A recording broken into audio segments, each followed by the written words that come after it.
نہ کوئی غم کرو نہ خوف، خوشیاں مناؤ جنت کی جس کا تم سے وعدہ کیا گیا تھا۔ اللہ کی ربوبیت پر اطمینان جب انسان کو ہو جاتا، میرا رب اللہ ہے، ربی اللہ، انسان کے لیے نہ کوئی کھٹکا، نہ کوئی خطرہ، نہ کوئی خوف، نہ کوئی حزن۔ جو کچھ ہو رہا ہے کس کے اذن سے ہو رہا ہے؟ اللہ کے اذن سے۔ اللہ کے اذن کے بغیر پتہ تک نہیں ہلتا۔ یہ کوئی اندھا بہرا مادہ نہیں ہے جس سے مجھے کوئی خوف ہو۔ اندھا بھینسا چلا رہا ہو اس سے تو ڈرنے کا ہر انسان کو ڈرنا چاہیے، نہ معلوم کس کو ٹکر مار دے۔ لیکن نہیں، اس کائنات کو چلانے والا ایک سمیع و بصیر خدا ہے۔ وہ جو میرا دوست ہے، میرا ولی ہے، اللہ ولی الذین آمنوا یخرجہم من الظلمات الی النور۔ اللہ اہل ایمان کا ولی ہے، ساتھی ہے، پشت پناہ ہے، مددگار ہے، حمایتی ہے۔ بتائیے جسے یقین ہو جائے کہ اللہ میرا مددگار، اللہ میرا محافظ، اللہ میرا پشت پناہ، اللہ میرا حمایتی، اس کے لیے کوئی خوف ہوگا؟ اس سے کوئی ڈر ہوگا؟ میں مثال دیا کرتا ہوں ایک بہت سادہ، پنجاب کے دیہات کی۔ تو بڑا چودھری ہے اور کوئی غریب کسان ہے۔ اس غریب کسان کے جانوروں کو ہر وقت اندیشہ ہوگا چوری کا، کوئی میری بھینس کھول کر نہ لے جائے، کوئی میرا بیل کھول کر نہ لے جائے۔ لیکن جس کے بارے میں یہ سب کو معلوم ہو کہ وہ جو بڑا چودھری ہے وہ اس کا دوست ہے، اس کی بچیا کو کوئی خوف ہوگا؟ اس کی بھینس پر کوئی ہاتھ ڈالے گا؟ اسے کوئی اندیشہ ہوگا؟ نہیں۔ کیوں؟ کہ وہ بڑا چودھری، بڑا اس کا یہاں کا سردار، جاگیردار، سب کو معلوم ہے وہ میرا دوست ہے، کوئی میرے خلاف اقدام نہیں کر سکتا۔ اس دنیا میں یہ چھوٹی سی بات اگر آپ کے دلی اطمینان اور سکون کا باعث بن سکتی ہے تو ذرا تصور کیجئے۔ میں لفظ تصور استعمال کروں گا صرف اس لیے کہ اس کا ہم جس کو کہتے ہیں ادراک اور شعور کر نہیں سکتے، اگر کے ساتھ کر سکتے۔ اگر یقین ہو کہ اللہ میرا مددگار اور یقین ہو کہ اللہ ہر آن میرے ساتھ ہے، پھر کوئی خوف؟ کس کا خوف؟ کوئی شے اللہ سے بالا تر ہے؟ کوئی قوت اس سے زیادہ طاقتور ہے؟ کوئی اس کے ارادے کو بدلنے والا ہے؟ کوئی اس کی مشیت کے آڑے آنے والا ہے؟ یہی بات ہے جو حضور نے فرمائی، یہ ایمان کا حاصل ہے لب لباب، کہ دیکھو اچھی طرح اس بات کو ذہن نشین کر لو، اگر تمام انسان مل کر تمہیں کوئی نقصان پہنچانا چاہے نہیں پہنچا سکتے، مگر جو کچھ اللہ نے لکھ دیا ہو، اور تمام انسان مل کر تمہیں کوئی نفع پہنچانا چاہے نہیں پہنچا سکتے، مگر وہ شے جو اللہ نے طے کر دی۔ آپ پھر میں کہوں گا ذرا طاری کیجئے، اسے فرض کیجئے، اسے سوچئے۔ اگر اس حدیث پر ہمارا دل ٹھکا ہوا ہو تو کسی سے ڈر ہوگا؟ یہ مجھے نقصان نہ پہنچا دے، یہ میری رپورٹ خراب نہ کر دے، یہ میری انکریمنٹ نہ رکوا دے، یہ میرا یہ نہ بگاڑ دے، یہ میرے یہ نقصان نہ پہنچا دے۔ اس کا ڈر، اس کا ڈر، اس کا خوف، اس کی خوشامد، اس کے لیے جا کر طرح طرح سے اپنی عزت نفس کو ذلیل کروانا اس کے سامنے، یہ سب کچھ کیوں کرتا ہے انسان؟ جب سمجھتا ہے کہ اس کے ہاتھ میں میرا کوئی نفع ہے، اس کے ہاتھ میں میرے لیے کوئی ضرر ہے، یہ مجھے کوئی غضب پہنچا سکتا ہے، یہ مجھے کوئی نقصان پہنچا سکتا ہے، یہ میرا کوئی کام بنا سکتا ہے، یہ میری کوئی ضرورت پوری کر سکتا ہے، اسی کا نام شرک ہے۔ جہاں آپ نے یہ سمجھا کہ غیر اللہ کے اندر کوئی طاقت موجود ہے، وہی شرک ہے۔ بتوں سے تجھ کو امیدیں، خدا سے نو امیدی، مجھے بتا تو صحیح اور کافری کیا ہے؟ شرک تو یہ ہے۔ جس پر بھی تمہیں یہ خیال ہے، کلمہ ہے یہ کلمہ سوم، لا حول ولا قوت الا باللہ، ذرا اس پر دل کو کبھی اگر آپ تصور کریں، پھر فرض کریں، دل ٹھک جائے اس پر، کوئی طاقت نہیں۔ یہی بات تھی جو شیخ عبد القادر جیلانی رحمۃ اللہ علیہ نے اپنی وصیت میں اپنے بچے سے کہی۔ 11ویں دینے والے ہیں، لیکن حضرت شیخ عبد القادر جیلانی کی وصیت اور تعلیمات کو کتنے لوگ ہیں کہ جانتے ہو؟ یہ جن مقامات تک پہنچے ہیں وہ کس چیز کی بدولت پہنچے؟ انہوں نے جو پیغام دیا وہ کیا تھا؟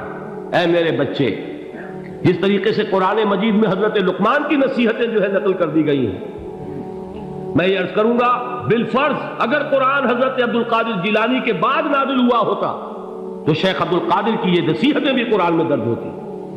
اتنی اونچی نصیحتیں ہیں۔ اے میرے بچے، اس حقیقت کو ذہن نشین کر لے، لا فاعل فی الحقیقت ولا مؤثر الا اللہ۔ اس کائنات میں نہ کوئی فاعل حقیقی ہے نہ مؤثر حقیقی ہے سوائے اللہ۔ کسی شے میں کوئی تاثیر نہیں اگر اللہ نہ چاہے۔ آگ جلا نہیں سکتی اگر اللہ نہ چاہے، پانی ڈبو نہیں سکتا اگر اللہ نہ چاہے، زہر ہلاک نہیں کر سکتا اگر اللہ نہ چاہے، کوئی چیز فائدہ نہیں پہنچا سکتی اگر اللہ نہ چاہے۔ تو در در پہ کیوں سر جھکاتے ہو؟ در در پر کیوں جبیں سائی کرتے ہو؟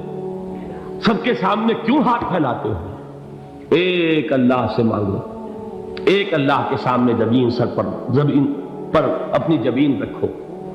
لا فاعل فی الحقیقت ولا مؤثر الا اللہ۔ نظر آتا ہے ہمیں کہ پانی پیاس بجھا دیتا ہے، پیاس بجھانے کی صلاحیت پانی میں نہیں ہے، اللہ کے اذن سے۔ کھانا بھوک مٹا دیتا ہے، بھوک مٹانے کی صلاحیت کھانے میں نہیں ہے، اذن رب میں۔ دیکھیے یہی یقین تھا حضرت موسیٰ علیہ السلام کا واقعہ یاد کیجئے۔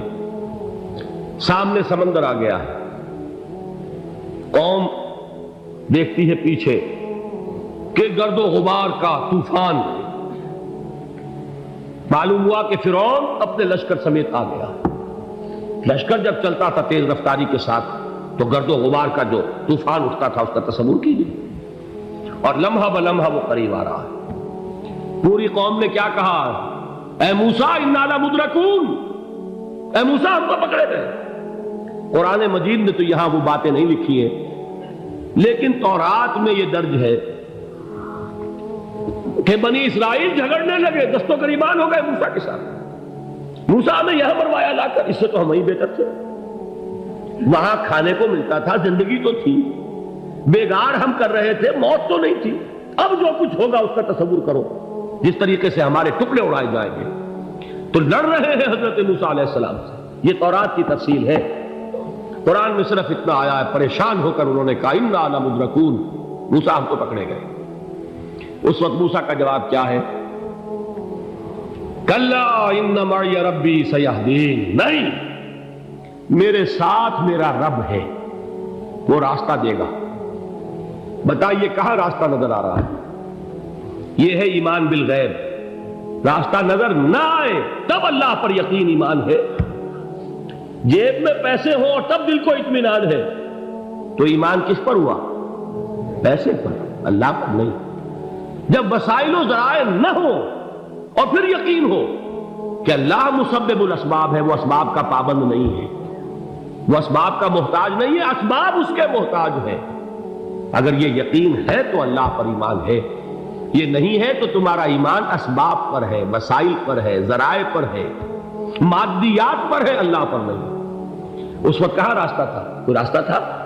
سمندر ہے اور ادھر سے لشکر آ گیا ہے۔ کلا ان معی ربی سیہدین۔ اب دیکھیے ایمان کہہ دینا آسان ہے، ہوا معکم اینما کنتم، جہاں کہیں بھی تم ہوتے ہو اللہ تمہارے ساتھ ہوتا ہے، لیکن اس کا یقین قائم ہو جائے تو زمین و آسمان کا فرق واقع ہو جائے۔ یہی بات ہوئی حضور کے ساتھ۔ غار ہے، چھپے ہوئے ہیں محمد رسول اللہ اور آپ کے وہ یار غار ابو بکر صدیق رضی اللہ تعالی عنہ۔ اقبال نے حضرت ابو بکر کی شان میں چند اشعار کہے صرف، لیکن واقعہ یہ ہے کہ بھاری بھاری نظموں پر اور قصیدوں پر بھاری ہے، طویل ترین نظمیں اور قصیدے ہوں ان پر بھاری ہے۔ ہمتیں ابو بکر کی ہمت جو ہے، کشت ملت را چوں ابر، جیسے بارش سے کھیتی اپجتی ہے، ابو بکر کی ہمت اور عزیمت اس امت کو اسی طرح سینچنے والی ہے۔ ثانیے اسلام و غار و بدر و قبر، وہ دوسرے تھے اسلام میں، دوسرے پہلے کون تھے؟ انا اول المومنین، حضور فرماتے سب سے پہلا ایمان لانے والا میں، دوسرے ابو بکر۔ ویسے ہمارے ہاں یہ چلتا ہے اختلاف، حضرت علی پہلے ہیں کہ حضرت ابو بکر پہلے ہیں، لیکن اس میں بڑی خوبصورت تطبیق قائم کی ہے علماء نے، اور بہت صحیح ہے۔ چار کے بارے میں فیصلہ ہی مت کرو کہ کون پہلے، ان کی ایک عجیب تقسیم کر دی ہے۔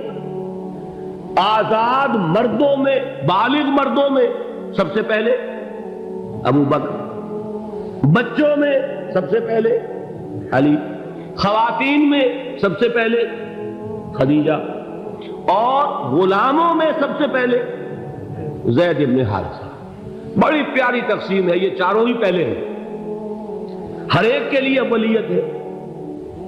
اور واقعہ یہ ہے کہ اگر زمانی اعتبار سے تعین ہوگا تو پہلے خدیجۃ الکبریٰ آئیں گی رضی اللہ تعالی عنہ، کسی اور سے بات کرنے کی نوبت بعد میں آ سکتی ہے، پہلے تو اہلیہ محترمہ سے بات ہوئی، آتے ہی پہلی وحی ہوئی ہے، ابھی تبلیغ کا حکم نہیں تھا، کس کو بتایا واقعہ؟ ابھی اپنی نبوت کی تبلیغ کا تو حکم ہی نہیں آیا، واقعہ کس کا ہے؟ وہ خدیجہ کا ہے۔ جب کہا ہے کہ خشیت علی نفسی، مجھے اپنی جان کا اندیشہ ہے، تو کیا جواب دیا خدیجہ نے رضی اللہ تعالی عنہا؟ وہ صدیقۃ الکبریٰ ہے، صدیقات جو ہے خواتین ان میں چوٹی پر خدیجۃ الکبریٰ ہے رضی اللہ تعالی عنہا، اور صدیق جو مرد ہیں ان میں صدیق اکبر ہے ابو بکر صدیق رضی اللہ تعالی عنہ، لیکن صدیقات میں چوٹی پر۔ جب حضور نے فرمایا خشیت علی نفسی، کیا فرمایا، کیا عرض کیا، کیسے تسلی دی؟